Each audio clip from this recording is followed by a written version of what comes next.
అంటే ఈ రోజు అమరావతి మహిళలందరూ కూడా ఆనందంగా ఉన్నటువంటి రోజు. 1631 రోజులు రోడ్లపై నుండి మీ కష్టం ఆ రోజు పడ్డటువంటి కష్టానికి ఈ రోజు ప్రతిఫలం దొరికింది. అయినా ఆ ప్రతిఫలం మీ నోటి వరకు వచ్చే లోపే జగన్మోహన్ రెడ్డి వచ్చి మేము మావిగన్ పేరు పెడతాం, రేపు పొద్దున మళ్ళీ చట్టాలు చేస్తాం, మారుస్తాం అని చెప్పి మాట్లాడుతా ఉన్నాడు. ఏం చెప్తారు దానిపైన?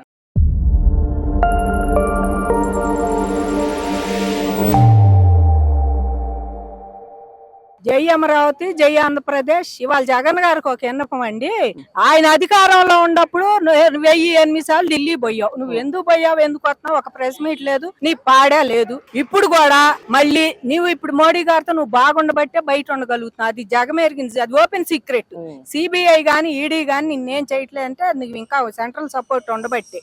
ఇవాళ నువ్వు అదే మంచితనంతో మోడీ గారి దగ్గరికి పోయి ఒక రిప్రజెంటేషన్ తీసుకుపోయి ఏమనంటే, అయ్యా నేను వస్తే మావిగన్ అని పెడతాను, ఇదంతా తీసేస్తాను, మరి నువ్వు చట్టబద్ధత చేసినా సరే పార్లమెంట్ లో నేను పక్కన బారేస్తాను, ఆంధ్రప్రదేశ్ కి నేను పెట్టిన పేర్లే పెట్టుకుంటా, మావిగన్నో ఇంకో పేరు అని. నీకు దమ్ముంటే నువ్వు అంటావు ఒక పద్దాక మీ వాళ్ళు అందరు దమ్ముందని అందరు. ఇవాళ నీకు దమ్ముంటే రిప్రజెంటేషన్ తీసుకెళ్లి ఢిల్లీ పోయి మోడీ గారి అమిత్ షా గారి సమక్షంలో ఇవ్వు, నేను వస్తే మార్చేస్తాను, నీ చట్టం చెల్లదని ఒక మాట చెప్పి నీకు దమ్ముంటే.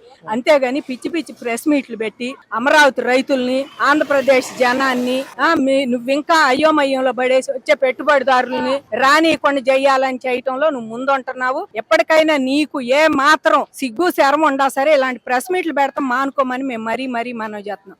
ఎందుకంటే దాంతో పాటుగా రేపు ఎట్లాగూ ఒక సంవత్సరం తర్వాత నేను ప్రజల్లోకి వస్తాను, ప్రజల తరఫున పోరాడతాను, ప్రజల్లో 2029లో పాదయాత్ర ద్వారా అధికారంలోకి వస్తానని చెప్తా ఉన్నాడు కదా. ఆ పాదయాత్రలో ఇదే అంశం ఏదైతే మావిగన్ అంశం కానివ్వండి, లేదంటే గతంలో మాట్లాడినట్టు నాగార్జున యూనివర్సిటీ దగ్గర కట్టొచ్చని కానివ్వండి, ఈ అంశాలతో ప్రజల్లోకి వెళ్ళేటువంటి ధైర్యం చేస్తాడంటారా? ప్రజల్లోకి వస్తాడండి ఖచ్చితంగా. ఎందుకంటే ఈయన ఎప్పటికైనా సరే నేను వస్తాను, ప్రజల్లో నేను తిరుగుతాను అంటాడు కనుక 29 ఊళ్ళేలే నన్నేమీ చేయలేరు, 29 వాళ్ళకి రాజధాని లేదంటే వాళ్ళ పాటికి వాళ్ళు చేస్తారని చెప్పి నువ్వు వచ్చిన 6 నెలలకే రాజధాని లేదన్నావు, సిఆర్డిఏ క్యాన్సిల్ అన్నప్పుడు నువ్వు 29 ఊళ్ళు ఏ రకంగా అది 29 రాష్ట్రాల దాకా బాకింది. మా నిరసన అది ఉద్యమం కూడా ఉద్యమం అయితే నువ్వు ఎప్పుడో పోయావాడివి సీట్లో నుంచి. ఇంకా మేము నిరసనగా 5 ఏళ్లు నిరసనే చేసాం, మహిళలు కూర్చున్నాం, ఏడ్చామో, ఎట్టగా తెచ్చామో. మేము 270 మంది నువ్వు చేసిన హత్యలే, ప్రభుత్వం చేసిన హత్యలుగానే భావిస్తున్నాం. మేము జగన్మోహన్ రెడ్డి చేసిన హత్యలే, రైతులని 270 మంది. ఇంకా నువ్వు సిగ్గు లేకుండా నేనేదో చేస్తా ఊళ్ళల్లోకి వచ్చి నువ్వేం చేయలేవు, ఇక నువ్వేం చెయ్యవు కూడా. ఎందుకంటే నువ్వేంటో నీ కెపాసిటీ ఏందో దేశం మొత్తం చూసింది, రాష్ట్రం కాదు 29 రాష్ట్రాలే దేశం మొత్తం చూసి ఇంకా ఏదో చెయ్యాలనుకుంటున్నావు. ప్రపంచం కూడా తెలుగు వాళ్ళు ఎక్కడెక్కడ వాళ్ళు కూడా మమ్మల్ని చూశారు. ఈ ఏంది ఇట్లా 3 రాజధానులు ఎవరా అని చెప్పి నేను భూతార్థంలో చూశారు. సుప్రీంకోర్టు దాకా రైతుల్ని ప్రతివాదులు చేసి హైకోర్టులో తీర్పు కాదని రైతుల్ని ప్రతివాదులు చేసి సుప్రీంకోర్టు దాకా నువ్వు ఇంకేం మనిషివి, నువ్వు ప్రజల మనిషి అని ఎట్ట అనుకుంటారు?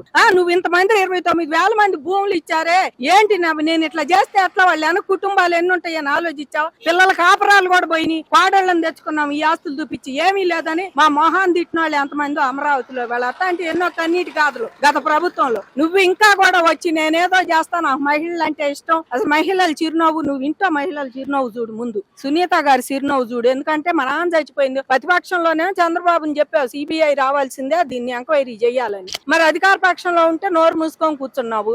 అది ముందు నీ చెల్లెలు సుప్రీంకోర్టు దాబాతుంది, మా నాన్న చంపింది ఆమె చూడు, తర్వాత ఇంకో చెల్లెలు చూడు, నీ పార్టీ వేరే పార్టీలో పోయి మరి అసలు ఆ చెల్లెల్ని మా నాన్న పుట్టలేదని ఆమె ఎల్లో చెరగొట్టుకుంది. అసలు ఆమె నిన్న అనిపిస్తున్నావో నిజం కుటుంబ విషయాలు ఉంటే చిన్న కామన్ మ్యాన్ మేమైనా రచ్చకెక్కటం ఎందుకని ఇంట్లో ఎవరన్నా మేము ఊరుకోం. మన ఇంట్లో ఎన్ని అనుకున్నా బయట వాళ్ళు అంటే ఊరుకోం. కానీ నువ్వు బయట వాళ్ళ చేత పని కట్టుకొని మీడియా ముందు కూర్చోబెట్టి చెల్లెల్ని తిట్టెత్తనావు. నీకు ఆడవాళ్ళ మీద ఎంత శ్రద్ధ ఉందో అందరికీ తెలుసు. నువ్వేమన్నా నీ భార్యకు మంచి మొగుడుగా ఉండవేమో గాని మంచి చెల్లెలు, మంచి అన్నగా లేవు, మంచి రాజకీయ నేతగా లేడు, మంచి ముఖ్యమంత్రిగా లేడు, మంచి కొడుకుగా కూడా లేదు. ఎందుకంటే వాళ్ళ అమ్మాయి రీసెంట్ గా లెటర్ రాసింది ఆస్తుల విషయంలో. ఇంకా నువ్వెందుకయ్యా నేనేదో చేస్తా రోడ్డు మీదకి వస్తానంత మాత్రం అబద్ధం. నువ్వు ఇలాంటి పనులు చేయొద్దని మేము మనవి చేసుకుంటున్నాము. రాజధాని అంటే రాజధాని అమరావతిలో తప్ప ఎక్కడ కట్టడానికైనా జగన్మోహన్ రెడ్డి మాట్లాడుతున్నటువంటి విధానం ఆయనకు అంగీకారంగా కనిపిస్తా ఉంది. విశాఖపట్నంలో కట్టడానికి ఆయన సిద్ధంగా ఉన్నాడు, కరీంనగర్లో కట్టడానికి సిద్ధంగా ఉన్నాడు, చివరికి ఆచార్య నాగార్జున యూనివర్సిటీలో కూడా కట్టడానికి ఆయన సిద్ధంగా ఉన్నాడు. ఈ రోజు రోడ్ల పక్కన ఏదైతే హైవే పక్కన కట్టాలి అని చెప్పి ఆయన ప్రతిపాదన కానివ్వండి, లేదంటే రెండింటి మధ్యలో కృష్ణా బ్యారేజ్ లో కట్టాలని చెప్పి ఆ ప్రతిపాదన కానివ్వండి, ఈ విధంగా ఎక్కడ కట్టడానికైనా సిద్ధంగా ఉన్నాడు. కానీ ఒక అమరావతి అంటేనే జగన్మోహన్ రెడ్డికి నచ్చట్లేదు. ఎందుకని? అమరావతి అంటే నచ్చపాటం ఏంటంటే ఆయనకండి చంద్రబాబు గారి మీద బాగా కక్ష పెంచుకున్నాడు. జగన్మోహన్ రెడ్డి గారు మనం గత 5 సంవత్సరాల మెంటాలిటీ చూస్తే చాలా అసలు బాబు గారు అంటే ఆయనకి ఎంత ఖర్చో, గెలిచిన తర్వాత ఆయన వ్యక్తిగతంగా నువ్వు నీ ఎమ్మెల్యేలు ఎంత వాళ్ళు అంటే నువ్వు నవ్వుకుంటున్నావు. అసలు నాయకుడు చేసే పని అనేది నువ్వు అసెంబ్లీ లాగా కాకుండా వ్యక్తిగత కక్షలకి వ్యక్తిగతంగా పర్సనల్ మాటలు మాట్లాడటానికి ఉపయోగించుకున్నారు. శాసనసభలకు జరిపావు ఏ రోజన్నా నువ్వు అసెంబ్లీలో? ఎప్పటికైనా సరే ఆయనకి అమరావతి కాదండి ఆంధ్రప్రదేశ్ ఇష్టం ఉండదు. మెయిన్ సబ్జెక్ట్ ఆయనకి ఆంధ్రప్రదేశ్ ఇష్టం ఉండదు. ఉంటే కనుక ఆయన అమరావతి అని పద్దాక అనే బదులు హైకోర్టు తీర్పు ఇచ్చినప్పుడే దాన్ని నిజంగా రాజ్యాంగాన్ని గౌరవించిన వ్యక్తి ఎవరంటే ఈయన రాజ్యాంగాన్ని గౌరవిస్తే నిందితుడిగా ఉంటే కేసుకి వెళ్ళావా? కోడికత్తి కేసులో బాధితుడు వెళ్ళావా విజయవాడ? మరి నిందితుడిగా ఉండవు ఈడీ కేసులని సిబిఐ అని ఇవన్నీ నీ మీద. ఈయనకి నువ్వేమన్నా వెళ్ళావా? నిందితుడిగా ఉన్నా బాధితుడిగా ఉన్నా కోర్టుకి వెళ్లకుండా రాజ్యాంగాన్ని గౌరవించని వ్యక్తి ఎవరయ్యా అంటే జగన్మోహన్ రెడ్డి. ఇంకా నువ్వు మాట్లాడి నేను అమరావతి ఉంచు, నువ్వు అమరావతి ఉంచపోయినా ఎవరు నిన్నేమనరు. ఇక నువ్వు ఉంచటానికి కాదు అమరావతి అంటానికి కూడా నీకు లేదు అర్హత. అది అయిపోయింది. వాళ్ళు రాజముద్ర వేసేసారు. రాష్ట్రపతికి కూడా మేము మరీ ధన్యవాదాలు తెలుపుకుంటున్నాం అండి. ఎందుకంటే రేపు పొద్దున నేను ప్రజల్లోకి వెళ్తాను, ప్రజల తరపున నిలబడతానని చెప్తా ఉన్నాడు. ఇక్కడ ప్రధానంగా అంశం ఏదైనప్పటికీ ఇక్కడ ఉన్నటువంటి రాష్ట్ర అసెంబ్లీలో కనీసం ప్రజల తరపున ప్రజా సమస్యల పైన ప్రజా గొంతుగా ఆ పార్టీ గానీ ఆ పార్టీ నాయకులు కానీ నిలబడకుండా వాకౌట్ అని చెప్పి బయటకు వస్తున్నటువంటి సందర్భాలు చూసాం. ఈ రోజు కేంద్రంలో కనీసం ఏదైతే ఆ వాళ్ళు ఉన్నటువంటి ఎంపీ పార్లమెంట్ స్థానాలు కానివ్వండి, లేదంటే ఇక్కడ ఉన్నటువంటి ఆ 11 లోక్సభ అసెంబ్లీ స్థానాలు కానీ వాళ్ళ సమస్యల గురించి వాళ్ళు లేదంటే వాటిపైన కూడా అక్కడ చర్చించకుండా అక్కడ కూడా వాకౌట్ అని చెప్పి బయటకు వచ్చేసి అమరావతికి మేము సపోర్ట్ కాదని చెప్పి అక్కడ కూడా వాకౌట్ అని చెప్పి పార్లమెంట్ లో వాకౌట్ చేసి అసెంబ్లీలో వాకౌట్ చేసి ఎప్పుడు ఈ ప్రజల సమస్యల పైన పోరాడేది? ప్రజల సమస్యలు లేవు, వీళ్ళ బందా లేదండి. వీళ్ళ ఉనికి వీళ్ళు కాపాడుకోవడానికి ఎప్పుడన్నా ప్రెస్ మీట్ పెడుతున్నాడు. నిజంగా వీళ్ళకి ప్రజల సమస్యల మీద ఉంటే అసెంబ్లీకి వస్తారు. వచ్చి 10 మంది 13 30 నిమిషాలు లేకపోతే 10 రోజులు ఒక 20 నిమిషాలు మీరు మంచి స్పీచ్ తో ఇంటికాడ రాసుకొని ప్రజలకు ఏం కావాలో కనీసం మీ నియోజకవర్గాలకి ఏం కావాలో అడుగుతున్నారా? మీ నియోజకవర్గాలకి మిగిలిన తీసేయండి, మీరు గెలిచిన నియోజకవర్గాలకి ఏం కావాలి? మిమ్మల్ని ఎట్లా ట్రోల్ చేస్తున్నారో మావి గాని అన్నాక అసలు మీ మీద మామూలుగా ట్రోల్ చేయట్లేదు, ఇంకా పిచ్చి పేర్లు పెట్టి. అలాగే మీ నియోజకవర్గాలకి ఏం కావాలో అవి చూసుకోవాలి. అంతేగాని జగన్ గారు రమ్మంటే వస్తాం, పొమ్మంటే పోతాం అంటే మీరు జనం ఎందుకండి? మీకు ఓట్లు మీరు నుంచోవడం ఎందుకు? జగన్ గారి కోసం నుంచున్నారు. జనం ఓట్లేసి గెలిపించినప్పుడు జనం తరపున అసెంబ్లీకి వచ్చి పోరాడండి. ఎంపీలు మీరు ఆఖరికి ఎన్డీఏ కూటమిలో లేని పార్టీలు కూడా ఓటేసినాయి అమరావతికి. మీరు తప్ప ఒక్క వైసీపీ తప్ప దేశం మొత్తం అమరావతి ఇష్టపడ్డారు అనేది బాబు గారి చరిష్మా. అర్థం చేసుకోవాలి. బాబు గారికి మైండ్ లేదు, బాబు గారు అట్ట బాబు గారు ఎట్ట అని చదువుతాడు. అప్పుడప్పుడు ఆయన ప్రెస్ మీట్లకు వచ్చి బాబు గారి చరిష్మా ఏంటంటే ఎన్డీఏ కూటమిలో లేని ప్రాంతీయ పార్టీలు కూడా వాళ్ళు బాబు గారు పెట్టారు బిల్లు, చంద్రబాబును చూసేస్తాం, ప్రతి ఒక్కళ్ళు బాబు గారి పేరు మెన్షన్ చేసి మరీ మాట్లాడారు. అలాంటిది మీరు ఎందుకు సపోర్ట్ చేయలేదు? కాబట్టి ఇవాళ గెలేసే పార్టీ ఏదన్నా ఉందంటే వైసీపీ అనండి. అమరావతి అంటానికి కూడా నీకు ఇష్టపడతలేదు. సోకాళ్ళు రాజధాని ఆ రాజధాని అని చెబుతున్నావు. ఇంకా నువ్వు రాజధాని అంటానికి ఇష్టపడినావు, నువ్వు రాజు ఎలా అవుతావు రాష్ట్రానికి? ఆంధ్రప్రదేశ్ ఇష్టం ఉంటే నువ్వు పోలవరమే కట్టేవాడివి. ఆంధ్రప్రదేశ్ అమరావతి ఇష్టం లేదు, వదిలే. పోలవరం ఎందుకు గట్లా? మిగిలిన చోట ఎందుకు తేలా? నువ్వు అన్ని ఎందుకు తేలా? చాలా వరకు వచ్చిన వాళ్ళని కూడా ఎలగొట్టావు. అమర్రాజా వాళ్ళు మోస్ట్ ఇన్కమ్ ట్యాక్స్ కడతారు మన ఆంధ్రాలో. వాళ్ళు 10,000 కోట్లు పెట్టుబడి పెడితే నువ్వు వద్దని పక్క రాష్ట్రం ఎలగొట్టావు. అలాంటి వాళ్ళు ఎంతమందిలో నువ్వు పక్క రాష్ట్రాల నుంచి వచ్చిన వాళ్ళని ఎలగొడుతున్నావు. రాష్ట్రంలో ఉండాలని పెట్టుబడిదారులను ఎలగొడితే ఇంకా ఆంధ్రప్రదేశ్ ఏం బాగుపడిద్ది, ఏం తింటది? అందుకని నువ్వు వల్ల సంపాదించేది ఏమీ లేకపోయినా అప్పులు తీసుకొచ్చి పప్పు బెల్లాలుగా పెట్టి కూర్చుంటున్నావు. సంపాదిద్దాం, 10 రూపాయలు పెడదాం, మళ్ళీ మనం 2 రూపాయలు తీసుకున్నాం అనే లెక్కలు ఎవరన్నా చేస్తే సంపద సృష్టించడం అంటే ఏం సృష్టిస్తాడు అమరావతిలో అంటున్నావు. నువ్వేం సృష్టించొద్దు. అమరావతి దేవతల రాజధాని అమరమైంది. అందుకే దాని పేరు 5 ఏళ్లు బాధలు పడ్డా కూడా మళ్ళీ కరెక్ట్ గా అమరావతి నిలబడిపోయింది. ఎప్పటికైనా ఈ దేవతల రాజధాని అని ఎవరైనా ఒప్పుకోవాల్సిందని. మేం చేసింది ఎంత ఉందా? ఈ హైకోర్టు తీర్పులు ఇక్కడ దాకా వచ్చి హైకోర్టు తీర్పులే మా ఉద్యమానికి ఊపిరి. ఏ తీర్పు మాకు 2-3 అనుకూలంగా రాపోయినా మేమందరం ఆత్మహత్యలు చేసుకునేవాళ్ళం. కాబట్టి న్యాయవాదులకి న్యాయమూర్తులకు కూడా మరీ ధన్యవాదాలు చెబుతున్నాడు. మాకెంతో అండగా రైతులు అయ్యో అని చెప్పి మమ్మల్ని చూసి ఎంతో పాపం బాధపడేవాళ్ళు. వాళ్ళు మమ్మల్ని చూసి చాలా మంది మా దగ్గరకు వచ్చి కూడా ఆడవద్దమ్మా అమరావతి అక్కడే బాధని చెప్పి బాధపడేవాళ్ళు. మేడం, అమరావతి ఆంధ్రప్రదేశ్ రాజధానిగా ఉండడానికి పార్లమెంట్ లో బిల్లు ప్రవేశపెట్టినప్పుడు యావత్ దేశంలో ఉన్నటువంటి 44 పార్టీల్లో 43 పార్టీలు ఏకగ్రీవంగా ఆమోదం తెలిపినప్పటికీ ఒకే ఒక పార్టీ, అది ఆంధ్రప్రదేశ్ లో పుట్టినటువంటి వైఎస్ఆర్ కాంగ్రెస్ పార్టీ, మేము ఈ బిల్లును మేము అంగీకరించమని చెప్పి పార్లమెంట్ ను సైతం వాకౌట్ చేసి బయటకు వచ్చినటువంటి పరిస్థితి ఏంటి? 43 పార్టీలకి ఇబ్బంది లేనటువంటి అమరావతి అంశం ఒక వైసీపీకి ఎందుకు వచ్చిందంటారు? జై అమరావతి, జై ఆంధ్రప్రదేశ్. అసలు ఫస్ట్ నుంచి ఆయన స్టాండ్ 3 రాజధానుల బిల్ మీదే ఉంది కదండి. ఎప్పుడు ఆయన అంగీకరించాడు? రాజధాని అనౌన్స్ చేసినప్పుడు 30,000 ఎకరాలు చాలా అని అంటాం ఎందుకు? 30 నేను రాజధానికి అంగీకరించాను 30,000 ఎకరాలు చాలా అంటాం ఎందుకు? మళ్ళీ ఇవాళ కావాలని చెప్పి వ్యతిరేకించడం ఎందుకు? అంటే దానికి అర్థం ఎలా ఉంటదంటేనండి, వాళ్ళందరూ ఏకగ్రీవంగా ఎన్నికయ్యారు, నేనెందుకు ఒప్పుకోవాలని చెప్పి అనే వాదం తప్ప రెండో లేదు. మేము అందరికి ఆంధ్ర రాష్ట్రం మొత్తానికి ఇవాళ రైతులుగా మేము ఒకటే కోరుకుంటున్నామండి, రాజధాని ప్రాంతంలో ఉంటా, రాజధాని వాసిగా ఉంటా. అంటే ఆయన ఇవాళ వరకు కూడా నేను ఇల్లు కట్టుకున్నాను అది ఇది అని అంట అందరికి చెప్పుకుంటూ ఓట్లు వేయించుకొని గెలిచి 153 సీట్లు తెచ్చుకొని ముఖ్యమంత్రి అయ్యి, మళ్ళీ ముఖ్యమంత్రి అయిన తర్వాత కూడా 3 రాజధాని అని చెప్పి 3 రాజధాని బిల్లు మీద పెట్టారని చెప్పి వాదన చేసి వెళ్ళిపోయిన వ్యక్తి ఇవాళ మళ్ళీ 11 సీట్లతో, ఏదో నీకు వచ్చిన సీట్లు 11 సీట్లు వచ్చి 11 సీట్లతో నువ్వు అసెంబ్లీకి వెళ్ళొచ్చు కదా, అసెంబ్లీకి వెళ్ళి అసెంబ్లీలో పోరాడొచ్చు కదా.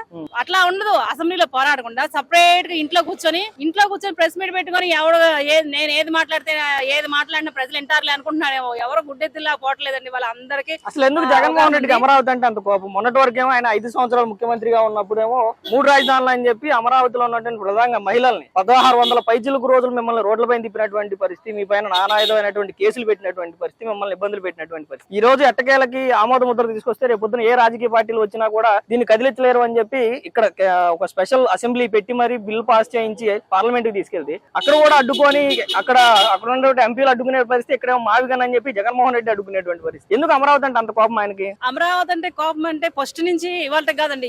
అమరావతి అనేది అతనికి నచ్చదండి. ఎందుకంటే ఆయన ఆస్తులన్నీ వైజాగ్ లోను, వాళ్ళ బినామీలు వాళ్ళందరూ వైజాగ్ లో ఉన్నారు.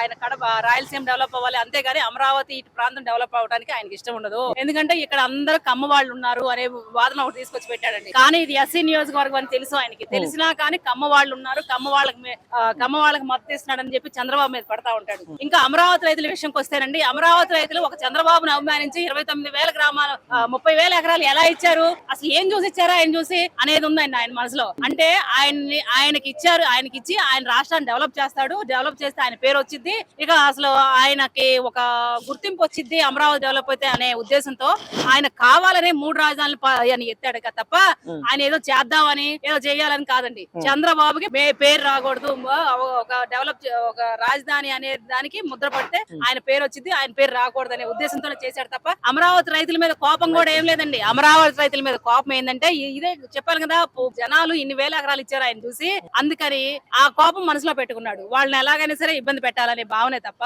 ఆయనకి అందులోనూ ఎడారి శ్మశారి అని అంటాం అదొక వంక.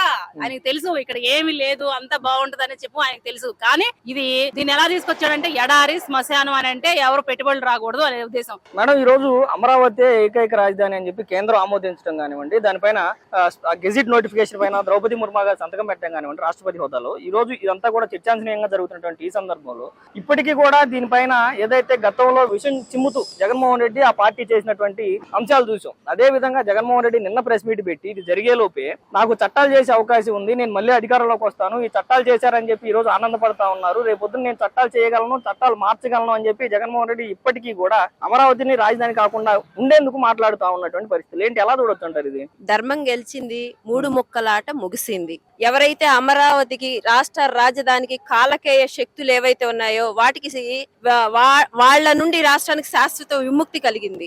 ఇంకా చెప్పాలంటే జగన్మోహన్ రెడ్డి కాదు కదా, వాళ్ళ తాతలు దిగొచ్చినా గానీ అమరావతి రాజధానిని ఎవ్వరు ఏం చేయలేరు. ఇంకా చెప్పాలంటే జగన్మోహన్ రెడ్డి యొక్క అవివేకానికి అజ్ఞానానికి ఒక నిదర్శనం ఆయన చెప్తున్నటువంటి మాటలు ఏంటంటే, నేను చట్టాలు చేయగలను, నువ్వు చేసే చీకటి చట్టాలు కాదు ఇవి జగన్మోహన్ రెడ్డి. పునర్విభజన చట్టంలో 10 సంవత్సరాలు రాజధానికి ఉమ్మడి రాజధానిగా హైదరాబాద్ ఉంటుంది, 10 సంవత్సరాల తర్వాత హైదరాబాద్ తెలంగాణకి శాశ్వత రాజధానిగా ఉంటుందని పొందుపరిచారు. సో 10 సంవత్సరాలు అయిపోయింది, శాశ్వత రాజధానిగా హైదరాబాద్ తెలంగాణకు ఉంటుంది. కాబట్టి ఆంధ్రప్రదేశ్ కి న్యూ క్యాపిటల్ అని పెట్టారు. సెక్షన్ 5 క్లాస్ 2 లో న్యూ క్యాపిటల్ ఉంది. ఆ న్యూ క్యాపిటల్ ప్లేస్ లో అమరావతిని పొందుపరచడం జరిగింది. ఇది కొంచెం చదువుకొని ఏడ్చి చావు, పొద్దుగూకులు మాకు ఇదే దరిద్రం, కనీసం చదువుకోనన్నా మాట్లాడాడు.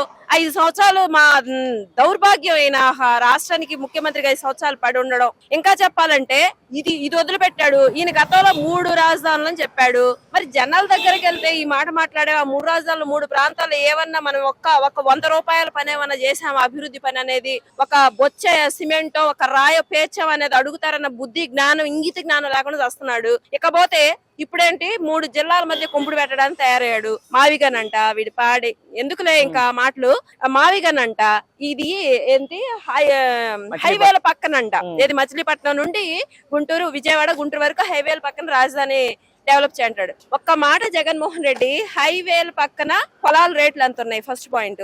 రెండోది, కొనేటువంటి స్తోమత మన రాష్ట్రానికి ఉందా? మూడోది, అసలు అతి ముఖ్యమైనది, హైవేల పక్కన పెట్టడానికి రాష్ట్ర రాజధాని ఏవైనా పెట్రోల్ బంకులు అనుకున్నావా, లేకపోతే డాబా హోటల్ అనుకున్నావా? అని ఇష్టం వచ్చినట్టు హైవేల పక్కన పెట్టడానికి. రాష్ట్ర రాజధాని అనేది రాష్ట్ర పౌరులుగా మేము సగర్వంగా తలెత్తుకొని మా ఆత్మాభిమానానికి ప్రతీక సగర్వంగా నా రాజధాని అని చెప్పుకుంటావు. తెలంగాణ వాళ్ళు చెప్పుకున్నా నా రాజధాని హైదరాబాద్ అని చెప్పేది గర్వంగా చెప్పుకున్నారు. మెజార్టీ ఇన్కమ్ హైదరాబాద్ నుండి వస్తుంది. కనీస బుద్ధి జ్ఞానం లేని మాటలు, చిల్లర మాటలు, చిన్న పిల్లలు చేసేలాగా మాట్లాడడం నీకే చెల్లుతుంది. ఎందుకు ఇచ్చారు రాజధాని అన్న పదం రాజ్యాంగంలో లేదని చెప్పి జగన్మోహన్ రెడ్డి అంటూనే, మొదట్లో ఏదైతే ఆయన 5 సంవత్సరాలు ముఖ్యమంత్రిగా ఉన్నప్పుడు 3 రాజధానులు అని చెప్పి అమరావతి, విశాఖపట్నం, కర్నూలు అని చెప్పారు. ఆ తర్వాత కూటమి ప్రభుత్వం అధికారంలోకి వచ్చిన తర్వాత నాగార్జున యూనివర్సిటీ రోడ్డు పక్కన కట్టొచ్చు అని చెప్పినటువంటి పరిస్థితి. మీరు చెప్పినట్లుగా ఈ రోజు హైవేల పక్కన కట్టొచ్చు అని చెప్పినటువంటి పరిస్థితి. అదే విధంగా ఈ రోజు మావిగన్ అని చెప్పి మచిలీపట్నం, విజయవాడ, గుంటూరు అని చెప్పి ఈ విధంగా మాట్లాడుతూ ఉన్నట్టు. రాజధాని అంటే ఒక అమరావతి తప్ప ఏదైనా ఒప్పుకునేటువంటి పరిస్థితిలో ఈ రోజు జగన్మోహన్ రెడ్డి ఉన్నాడు. ఎందుకు అమరావతి అంటే అంత కోపం? అమరావతి రైతుల త్యాగాలు అనేవి ఉన్నాయి చూడండి. జగన్మోహన్ రెడ్డి లాంటి వాడు ఈ రాష్ట్రంలో ఎక్కడికి వెళ్ళినా ఒక అంగుళం భూమి కూడా ఇచ్చేటువంటి పరిస్థితి లేదు. ఇతని యొక్క క్యారెక్టర్, ఇతని యొక్క వ్యక్తిత్వం, ఇతని క్యారెక్టర్ అటువంటిది. కాబట్టి ఈయన మొహం చూసి ఒక అంగుళం భూమి కూడా ఇవ్వరు. అలాంటిది రాష్ట్ర రాజధాని కోసం 34,000 ఎకరాలు ఒక్క పిలుపుతో రైతులు తమ పిల్లలకి ఇచ్చుకోవాల్సిన భూములు రాజధానికి ఇచ్చారంటే నిజంగా అది చరిత్రలో మిగిలిపోయేటువంటి త్యాగం. అలాంటి ఆ పిలుపు ఎవరిది? చంద్రబాబు నాయుడు గారిది. అలాంటి చంద్రబాబు నాయుడు గారికి పేరు వస్తుందన్న ఒకే ఒక ఉద్దేశంతో అమరావతి రైతుల పట్ల కక్ష, అమరావతి ప్రాంతం పట్ల కక్ష. ఇతను ఇంతకు మించి వేరేదేం ఆలోచించట్లా. ఈయన ఆ ఊపిలో కూరుకుపోయి ఉన్నాడు. చంద్రబాబు నాయుడు గారి బ్రాండ్ ఇమేజ్ నువ్వు చెరిపితే నేను చెరిపితే జరిగేది కాదయ్యా జగన్మోహన్ రెడ్డి. ఈ రోజు కాదు, మొదటి నుండి హైదరాబాద్ దగ్గర నుండి మొదలుపెట్టు. ఆయన ఏంటనేది రాష్ట్ర ప్రజలందరికీ తెలుసు. నీలాంటి అజ్ఞానులకి, నీలాంటి అవివేకులకి అది తెలియకపోతే చిన్న పిల్లల దగ్గరికి వెళ్ళి నేర్చుకో, వాళ్ళైనా చెప్తారు. సైబరాబాద్ ఈ రోజు హైదరాబాద్ లో కోట్ల రూపాయలు, ఒక్కొక్క ఎకరం వచ్చేసి 100 కోట్ల పలుకుతుందంటే అది చంద్రబాబు నాయుడు గారు డెవలప్ చేసింది. ఆ రోజు కూడా సైబరాబాద్ ని 2020 విజన్ అని చంద్రబాబు నాయుడు గారు అంటే ఎగతాళి చేశారు. కంప్యూటర్స్ అంటే ఎగతాళి చేశారు. ఈ రోజు ప్రతి ఒక్కరి చేతిలో ఫోన్ రూపంలో కంప్యూటర్ టెక్నాలజీనే ఫోన్ రూపంలో చేతిలో ఉంటుంది. అది చంద్రబాబు నాయుడు గారి యొక్క దూరదృష్టికి నిదర్శనం. చంద్రబాబు నాయుడు గారి యొక్క బ్రాండ్ ఇమేజ్ దెబ్బతీయటం నీ వల్ల కాదు కదా, మీ తండ్రి వల్ల, మీ తాతలు దిగొచ్చినా కానీ అది అవ్వదు. ఇకపోతే అమరావతి బ్రాండ్ ఇమేజ్ దెబ్బతీయడం కోసమే ఇప్పుడు మళ్ళీ నేను వస్తే చట్టాలు మాస్తా అంటే ఏంటంటే, ఇన్వెస్టర్స్ ఎవరైతే ఉన్నారో, కంపెనీలు పెట్టడానికి ఎవరైతే వస్తారో వాళ్ళందరికీ ఇతను ఒక మెసేజ్ పాస్ చేస్తున్నాడు, నేను వస్తే మార్చుతాను. అంత అజ్ఞానంలో ఎవరు లేరు జగన్మోహన్ రెడ్డి. నీకుంది అజ్ఞానం, నీకుంది అవివేకం, నువ్వు ఒక మూర్ఖుడివి. కాబట్టి ఇన్వెస్టర్స్ అందరూ పక్కా క్లారిటీతో ఉన్నారు. ఇక్కడ జరిగింది చట్టబద్ధత, పార్లమెంట్ కి ఆ బాధ్యత ఉంది. కాబట్టి పార్లమెంట్ ఈ రోజు మనకు చట్టబద్ధత చేసింది. అలాగే రాష్ట్రపతి గారు రాజముద్ర వేసి పంపించారు. చెరిపితే చెరిగిపోయేది కాదు ఆ ముద్ర. జగన్మోహన్ రెడ్డి గుర్తుంచుకో. ఇకపోతే జగన్మోహన్ రెడ్డి గతంలో 11కు పరిమితమయ్యి పరిపాలనకు దూరమై, పరిపాలనకు అజ్ఞాని, పరిపాలనకు అవివేకి అని ప్రూవ్ చేస్తున్నాడు. ఇప్పుడు ఈయనకి రాజకీయ సమాధి ఈయన కట్టుకుంటున్నాడు. ఈయన రాజకీయ అజ్ఞాని, రాజకీయ అవివేకి అని కూడా ఆయన ప్రూవ్ చేసుకుంటున్నాడు. ఒక్క మాట మీద ఉండడు, ఒక స్టాండ్ అనేది ఈయనకు ఉండదు. ఇష్టం వచ్చినట్టుగా మాట్లాడతాడు. ఒక నియోజకవర్గానికి ఎమ్మెల్యేగా ఉన్న నువ్వు, నిన్ను నమ్మి ఓట్లేసారు, కనీసం వాళ్ళ చెప్పుతో వాళ్ళు కొట్టుకున్నట్టు నీ మాటలు, నీ చేష్టలు, నీ పిల్ల చేష్టలు ఇవి ఎలాగుందంటే, ఇప్పుడు మళ్ళీ మీడియా ముందుకు వచ్చి సరే ఈయన మాటకే వద్దాం, 3 ప్రాంతాలు అన్నది అదే వేడలేదు, ఎలగబెట్టలేదు. ఇప్పుడు 3 జిల్లాల గురించి చెబుతున్నాడు కదా, మరి ఇదని అప్పుడెందుకు చేయలేకపోయాడు? ఏదైనా చేయాలి కదా. ఆ రోజు ఏమైపోయింది? ఈయన వాళ్ళకు ఎలాగుందంటే, వెనకటికి ఎవడనంటే తల్లిని హత్య చేసి జడ్జి గారి ముందుకు వచ్చి నేను తల్లి లేని వాడిని, నన్ను కరుణించను అన్నాడంట. అలాగుంది జగన్మోహన్ రెడ్డి యొక్క వాళ్ళకు. ప్రజల ముందుకు వచ్చి మళ్ళీ ఆ రాజధాని గురించి మొసల కన్నీరు కాదు. రైతులకంట నువ్వు నీ మొహానికి నువ్వున్న 5 సంవత్సరాల 1631 రోజుల పాటు ఎన్నడూ రోడ్డెక్కని, గడప దాటని మహిళలు రోడ్ల మీదే నిద్రాహారాలు మానుకొని ఉద్యమం చేయాల్సిన పరిస్థితి వచ్చింది. ఎక్కడా కూడా చరిత్రలో లేని విధంగా 1631 రోజుల పాటు అమరావతి మహిళలు సాధించిన విజయం ఈ రోజు మేము చేసుకుంటున్నటువంటి సెలబ్రేషన్స్. ప్రధానంగా అయితే జగన్మోహన్ రెడ్డి ఈ రోజు మావిగన్ అని చెప్పి, మచిలీపట్నం, విజయవాడ, గుంటూరు అని చెప్పి, లేదంటే నేను మళ్ళీ చట్టాలు మారుస్తానని చెప్పి ఇన్ని మాటలు మాట్లాడుతూ ఉన్నాడు కదా. రేపు పొద్దున ఏదైతే 2029 ఎన్నికలకి సంవత్సరంన్నర ముందు నేను పాదయాత్ర చేస్తాను, నేను జనాల్లోకి వెళ్తాను అంటున్నారు కదా. ఈ నినాదంతో ఏదైతే ఈ మావిగన్ అన్న నినాదం కానివ్వండి, లేదంటే మీరు అన్నట్లుగా రోడ్ల పక్కన రాజధాని కట్టేటువంటి నినాదంతో ఆయన ప్రజల్లోకి వెళ్ళేసి సాహసం చేయగలుగుతాడా? ప్రజల్లోకి వెళ్లే సాహసం చేస్తే ఈసారి ప్రజలు రాష్ట్ర రాజధాని జోలికి మా రాష్ట్రాన్ని వినాశనం చేయాలనుకున్న వాడికి ఎలా బుద్ధి చెప్పాలో అలా బుద్ధి చెప్పి తీరుతారు. నేను నా సజెషన్ అయితే, నా అడ్వైస్ అయితే జగన్మోహన్ రెడ్డి దయచేసి ప్రజల్లోకి వెళ్ళమాకు. ఎందుకంటే ఈయనకు మతి భ్రమించి అమరావతికి ఎప్పుడైతే చట్టబద్ధత కల్పించారో అప్పుడే ఈయన పిచ్చోడిగా మారిపోయాడు. పూర్తి స్థాయి చంద్రముఖి లాగా మారిపోయాడు ఈయన. కాబట్టి ప్రజల్లోకి వెళ్ళడానికి పిచ్చి కుక్కను తరిమినట్టు తరిమి కొడతారు జగన్మోహన్ రెడ్డి. ప్రజల్లోకి వెళ్ళడం ఈయన వేస్ట్. ఈయన రాజకీయ సమాధి ఈయన కట్టుకున్నాడు, మావిగా ఒక పేరు తీసుకొచ్చి.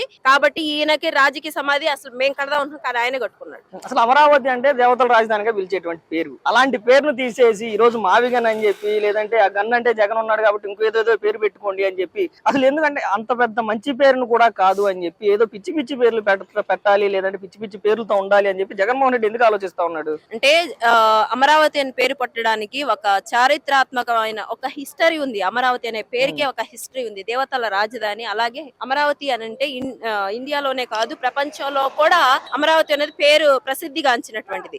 ఎవరైనా ఒక రాష్ట్ర రాజధానికి బాగా ఆలోచించి చరిత్ర ఉన్నటువంటి పేర్లను వెతుక్కొని తీసుకొచ్చి ప్రముఖుల పేర్లు ఇలాంటివి పెడతారు. అంతేగాని రోడ్ సైడ్ పిల్లలు టీనేజర్స్ వెళ్తూ క్యాచీగా ఉండే పదాలని వాడి పేరులో ఒక లెటర్ వాడి పేరులో ఒక లెటర్ తీసుకొని క్యాచీగా మాట్లాడుకుంటూ చిల్లరగా చిన్న పిల్లలు వాళ్ళు ఏదో చిల్లర చేష్టలు చేసుకుంటూ వెళ్తారు. అలాంటి చిల్లర చేష్టలకు తెగబడ్డాడు ఈ జగన్మోహన్ రెడ్డి. అది కూడా రాష్ట్ర రాజధాని విషయంలో. రాష్ట్ర రాజధాని కోసం 1631 రోజుల పాటు ఉద్యమం చేసి నిన్ను ప్యాలెస్ కి పరిమితం చేసి కూటమి ప్రభుత్వాన్ని అధికారంలో తీసుకొచ్చినటువంటి ఆంధ్ర మహిళలం మేము. గుర్తుంచుకో జగన్మోహన్ రెడ్డి. అమరావతి రాజధాని పేరుని బ్రాండ్ ఇమేజ్ ని దెబ్బతీయాలంటే అది నీ వల్ల కాదు. అమరావతి మహిళలతో పెట్టుకున్నావు, ఇంట్లో కూర్చున్నావు, ఆంధ్ర రాష్ట్ర పతనం కోరుకుంటున్నావు, నువ్వు రేపు రాజకీయ సమాధి కాబోతున్నావు. దీంతో పాటు గానీ మాజీ ఎంపీ మార్గాని భరత్ మాట్లాడుతూ మావిగన్ అంటే తప్పే ఉంది, ఇప్పుడు హైదరాబాద్ కి HMDA Hyderabad metropolitan city authority అని ఉంది, లేదంటే విశాఖపట్నానికి విజయవాడ మెట్రో డెవలప్మెంట్ అథారిటీ అని ఉంది, అలానే రాజమండ్రికి రుడా ఉంది అని చెప్పి దాంట్లో